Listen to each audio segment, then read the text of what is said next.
लालबागच्या राजाच्या नंतर आता पुण्यामध्ये दृश्य आपण पाहताय। पुण्यामध्ये सुद्धा विसर्जन मिरवणूक ही आता रात्र होत आलेली आहे तरी सुद्धा सुरू आहे आणि या ठिकाणी एका अँब्युलन्सला वाट करून दिली जाते।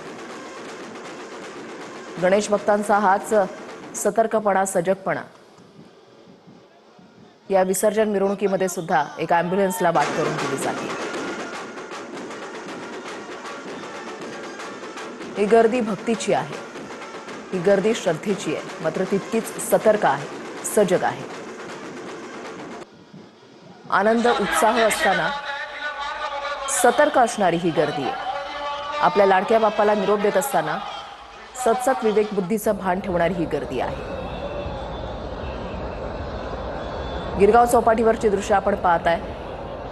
सार्वजनिक गणेशोत्सव मंडळाचे एक एक गणपती आता चौपाटीवर येतात आणि आपल्या लाडक्या बाप्पाला निरोप देण्यासाठी गणेश भक्तांची अजूनही अलोट गर्दी गिरगाव चौपाटीवर सुद्धा पाहायला मिळते। तसूभर सुद्धा ही गर्दी कमी झालेली नाही, उत्साह किंचितचाही कमी झालेला नाही। विविध रूपामधल्या गणेश मूर्ती आकर्षणाचा केंद्रबिंदू दरवर्षी ठरत असतात। पोलिसांचा फौजफाटा, पोलिसांचा कडेकोट बंदोबस्त ठिकठिकाणी।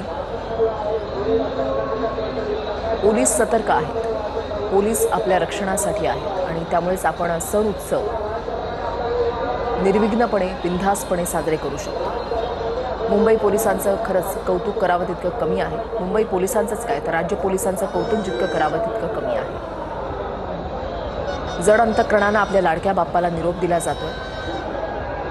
नानाविध रूपामधल्या गणेश मूर्ती आज एकाच फ्रेममध्ये पाहायला मिळत आहेत।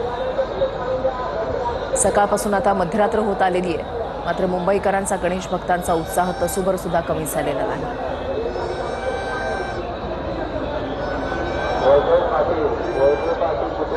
गणेश भक्तांनी हे रस्ते अजूनही फुललेले आहेत।